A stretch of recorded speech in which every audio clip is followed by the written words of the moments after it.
एक बार की बात है, कमला नाम की औरत अपने दो बच्चों पिंकी और टिंकू के साथ रहती थी। कमला दूर के गांव में काम करने जाती थी, इसलिए उसे अक्सर लौटने में देर हो जाती थी। एक रात कमला घर की ओर जा रही होती है, तभी उसे गांव का ही एक आदमी गुरदीप मिलता है। अरे कमला जी, कहाँ जा रही हो? मैंने कहा ना, मुझसे शादी कर लो, कभी काम करने की जरूरत नहीं पड़ेगी। गुरदीप की बात सुनकर कमला को गुस्सा आ जाता है। चुप कर गंदी नियत के आदमी, जब देखो फालतू की बात करता रहता है। घर जाकर अपनी माँ को बोल ये सब। अगली बार अगर ऐसी बात बोली तो गोबर में डुबाकर इतने जूते मारूंगी ना कि मुंह सूज जाएगा। गुरदीप को कमला की बात पर गुस्सा आ जाता है और वो कमला से बोलता है, कमला, तूने ये बात बोलकर सही नहीं किया।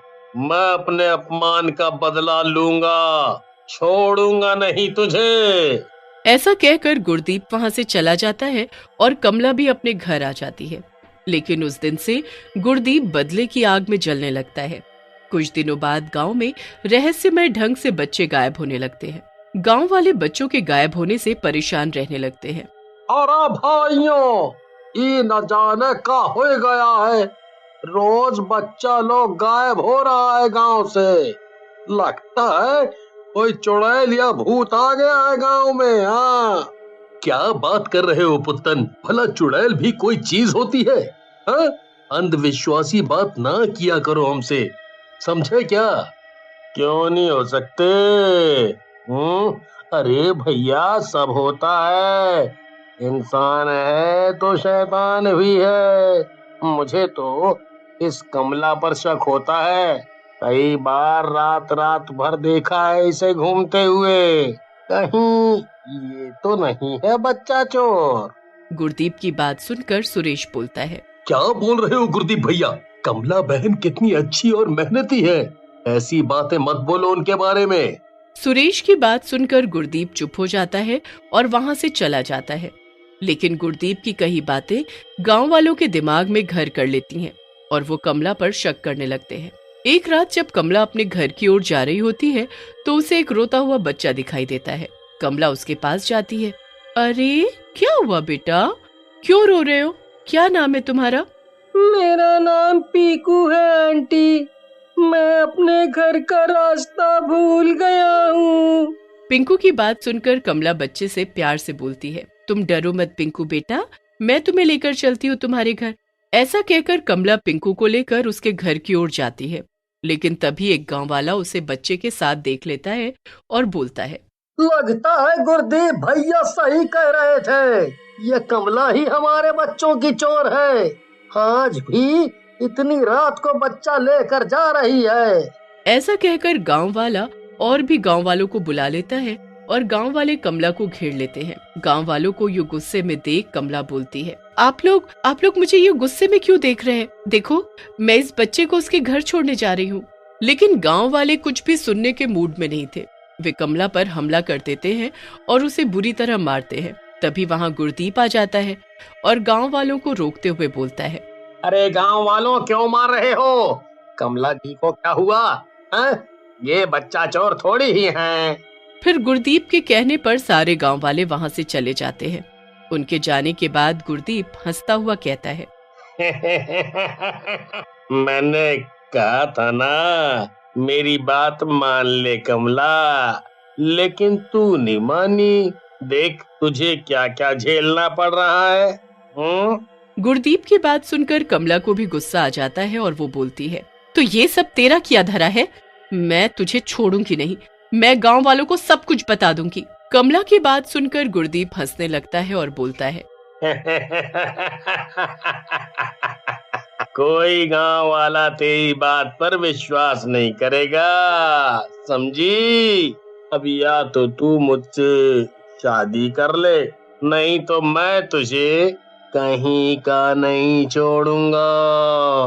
ऐसा कहकर गुरदीप वहां से चला जाता है। अपने अपमान से कमला बहुत दुखी हो जाती है और एक कुएं में कूदकर आत्महत्या कर लेती है। अगले दिन कमला की लाश गांव वालों को कुएं से मिलती है। वहीं खड़ा हुआ पुत्तन बोलता है, अरे सुरेश भैया, कोई मजबूरी नहीं थी इस बेचारी को, ये सब इस गांव के लोगों का किया धरा है। इन लोगों ने बेचारी कमला को मार डाला। फिर पुत्तन सुरेश को रात की सारी घटना बताता है, जिसे सुनकर सुरेश बहुत दुखी होता है और गांव वालों से बोलता है, गांव वालों, तुमने ये सही नहीं किया। एक बेगुनाह औरत को तुमने मरने पर मजबूर कर दिया। ऐसा कहकर सुरेश वहां से चला जाता है। उसी रात गांव में जोर जोर से आंधियां चलने लगती हैं और जोर से बिजली कड़कती है और वहां कमला एक चुड़ैल के रूप में प्रकट हो जाती है। इन गांव वालों ने मुझे मरने पर मजबूर कर दिया। मैं इन्हें नहीं छोड़ूंगी, इन सबको मार डालूंगी। ऐसा कहकर चुड़ैल गांव पर खून की बारिश करने लगती है। गांव वाले खून की बारिश देखकर घबरा जाते हैं और बोलते हैं, अरे ये सब क्या हो रहा है? खून की बारिश कहाँ से हो रही है? लगता है कौन विपत्ति आने वाली है गांव पर। अरे सनी भैया, ये सब तुम लोगों का किया धरा है। तुम लोगों ने ही उस निर्दोष कमला को मारा था ना, वही बदला ले रही है। हाँ। पुत्तन की बात सुनकर सारे गांव वाले चुप हो जाते हैं और वहां से चले जाते हैं। अगली सुबह खून की बारिश की वजह से गांव में चारों तरफ खून ही खून फैल जाता है और गांव वालों की फसलें खराब हो जाती हैं। अपनी खराब फसलों को देखकर गांव वाले रोने लग जाते हैं और बूढ़े सरपंच के पास जाते हैं। अरे सरपंच जी, हम सब गांव वालों की फसल खराब हो गई, हम क्या करेंगे, क्या खाएंगे? आप कुछ करो सरपंच जी। सनी, ये सब तो तुम लोगों को कमला की हत्या करने से पहले सोचना चाहिए था।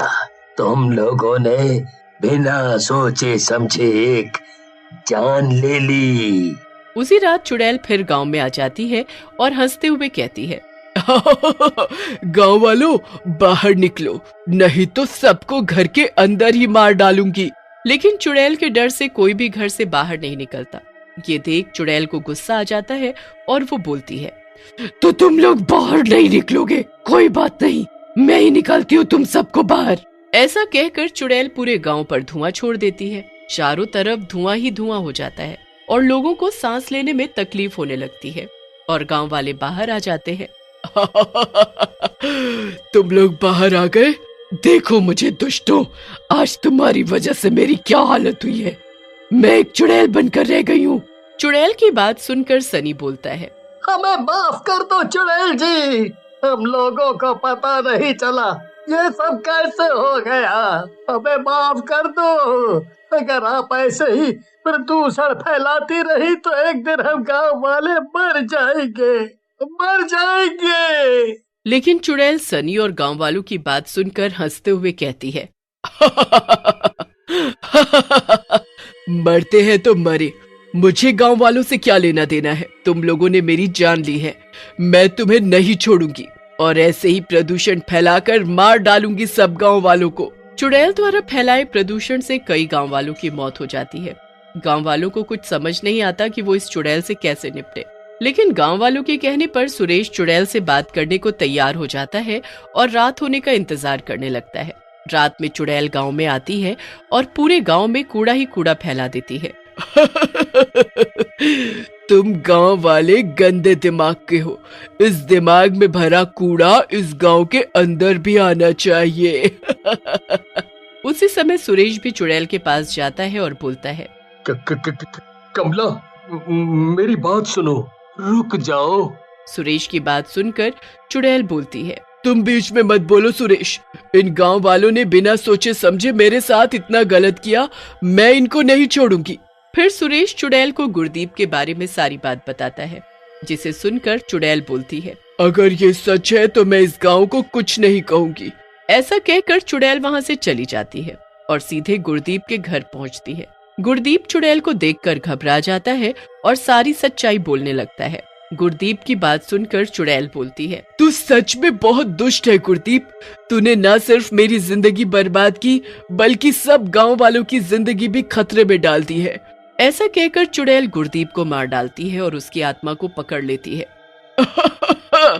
गुरदीप, तेरी आत्मा अब मेरे साथ रहेगी और मुझसे रोज पिटेगी। तभी वहाँ गांव वाले आ जाते हैं। चुड़ैल सुरेश को देखकर बोलती है, सुरेश, मैं यहाँ से जा रही हूँ इस दुष्ट को लेकर। मेरे जाते ही गांव पर से प्रदूषण और गंदगी हट जाएगी। फिर चुड़ैल गुरदीप की आत्मा को लेकर वहाँ से गायब हो जाती है।